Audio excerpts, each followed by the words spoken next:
So it is all the way up for you. Yeah, all the way and down. Onto the machine and oops, hook it up all the way up and down. Is that latch? It is. Now I wouldn't twist it. I just pull upwards slightly. That's it. Got you. Okay. No, not from there. That's it.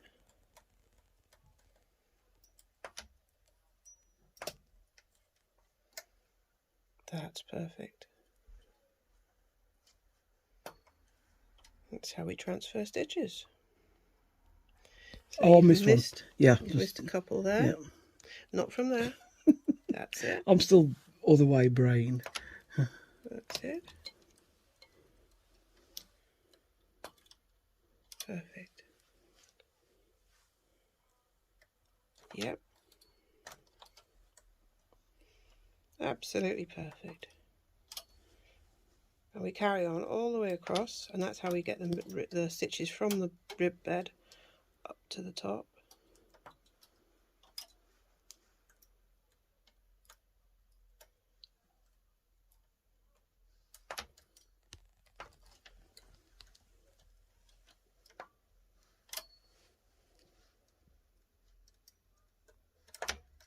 When you've done a whole bed's worth of it, it'll be stuck in your brain. Yeah, a bit like learning Europe.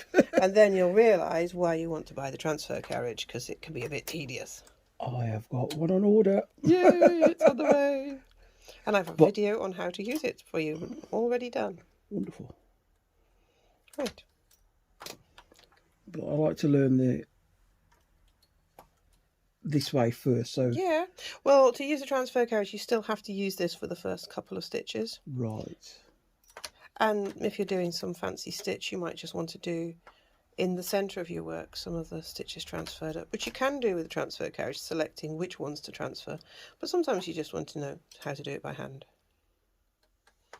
And Dulcie now knows how to do it. Perfect.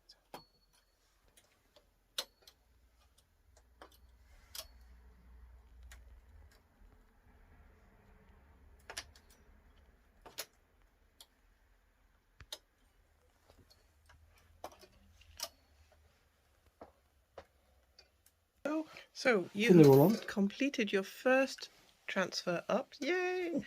Make sure all your needles are out of your way, just because when you start again you might not notice that you've got some stuck up.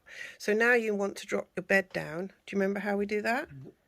So here on the side we have got, on the right hand side, a lever that says R, and on the left we have the left. And what we do, you put your thumb on and you support the bed there, or you can use your knees to support it, and you go right down one and it releases.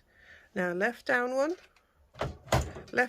more, right down one more, and that should be it. You should be all the way down.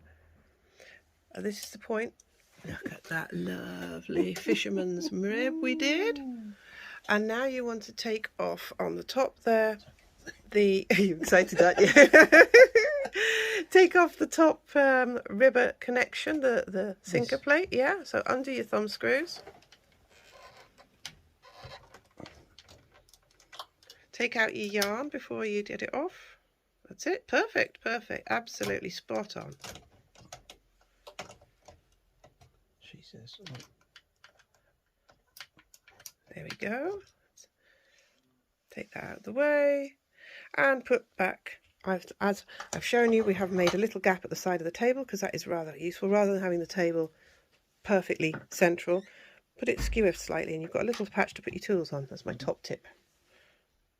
Okay. And then put your other sinker plate on, which should be on the left of the machine. I think I left it.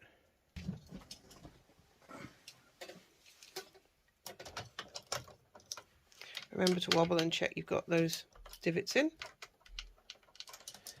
Yeah, I've never done that. I've just sort of put it in. Yeah. And at this point, because we're putting the yarn in from the ribber work, I hold the bottom with one hand, the top with the other, and make a slight loop and then take it along to put it in so we know it's going in perfectly into the feeder. That's it. And knit a few rows. This first row is going to feel a bit chunky. Yeah. You might want to loosen the tension off. So what do you normally knit on with your machine? About 6, 7. Yeah, so put it there. Okay, oh. And at this point, before we knitted that first row, you would have put your row counter to 0 if you're knitting a garment. Right. Because garment patterns are normally so many rows in rib, 0, 0, 0, Yeah. then you start your other bit knitting. So if you go a few rows, you feel it feels a bit different. You know why? We've got weights still on, haven't we? Do you want to take the weights off so you can feel that difference? Now, if you knit your tension swatch with weights on, you knit your garment with weights on. If you knit with no weights, you take your weights off because it affects the measurements, the whole tensioning of the garment, and it feels different. And also, when you've got weights on, when you drop a stitch, it's more difficult because it'll ladder quickly. I discovered with that. Yes. So let's have a look by throwing it off the machine now what you've actually done. And the next thing we can teach you is a bit of racking, which is very wibbly wobbly ribbing, which is cool. So I'm going to take this off. Take off your comb, your cast on comb.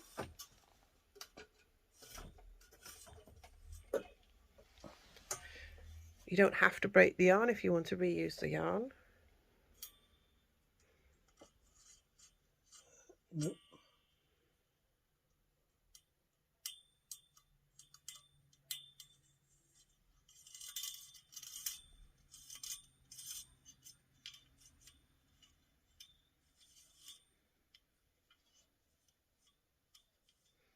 Carefully stash the comb so we don't damage the bottom corners. We don't put it down corner down. We put it flat preferably or hanging somewhere. We'll put that here for now. Take your yarn out of the feeder, throw the machine work off. Oh, I sound all calm and soothing, don't you? My videos normally sound manic and crazy. And throw it off. So just loop this down here a little bit and then go across with an empty carriage. And we'll have a look what you've done.